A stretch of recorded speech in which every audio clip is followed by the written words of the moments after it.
بسم الله الرحمن الرحيم. تبارك الذي بيده الملك وهو على كل شيء قدير، الذي خلق الموت والحياة ليبلوكم أيكم أحسن عملا وهو العزيز الغفور، الذي خلق 7 سماوات طباقا ما ترى في خلق الرحمن من تفاوت فارجع البصر هل ترى من فطور ثم ارجع البصر كرتين ينقلب إليك البصر خاسئا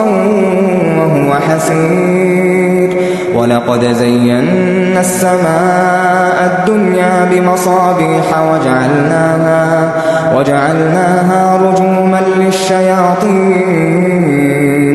وأعتدنا لهم عذاب السعير، وللذين كفروا بربهم عذاب جهنم وبئس المصير، إذا ألقوا فيها سمعوا لها شهيقا وهي تفور تكاد تميز من الغيظ، كلما ألقي فيها فوج سألهم خزنتها ألم يأتكم نذير، قالوا بلى قد جاءنا نذير فكذبنا وقلنا ما نزل الله من شيء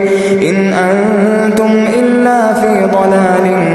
كبير، وقالوا لو كنا نسمع أو نعقل ما كنا في أصحاب السعير،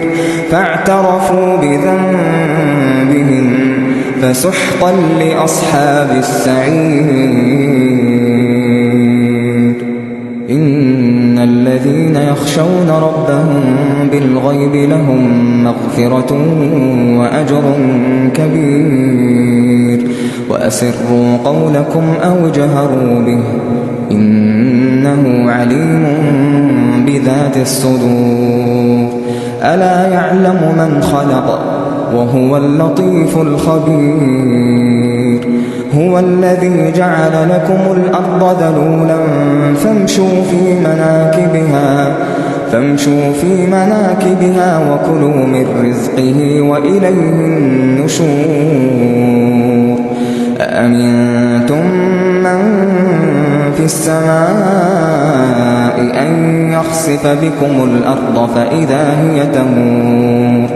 أم أمنتم من في السماء أن يرسل عليكم حاصبا فستعلمون كيف نذير، ولقد كذب الذين من قبلهم فكيف كان نكير، أولم يروا إلى الطير فوقهم صافات ويقبضن ما يمسكهن إلا الرحمن إنه بكل شيء بصير، أمن هذا الذي هو جند لكم ينصركم من دون الرحمن إن الكافرون إلا في غرور، أمن هذا الذي يرزقكم إن أمسك رزقه بل لجوا في عتو ونفور، أفمن يمشي مكبا على وجهه أهدى أمن يمشي سويا على صراط مستقيم، قل هو الذي أنشأكم وجعل لكم السمع والأبصار والأفئدة قليلا ما تشكرون، قل هو الذي ذرأكم في الأرض وإليه تحشرون، ويقولون متى هذا الوعد إن كنتم صادقين، قل إنما العلم عند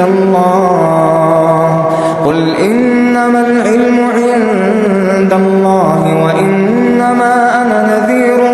مبين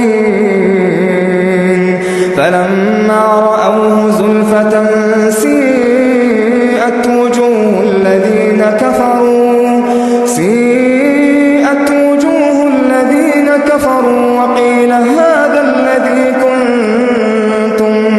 وقيل هذا الذي كنتم به تدعون قل أرأيتم إن أهلكني الله ومن معي أو رحمنا فمن يجير الكافرين من عذاب أليم قل هو الرحمن آمنا به وعليه توكلنا فستعلمون من هو في ضلال مبين قل أرأيتم إن أصبح ماؤكم غورا فمن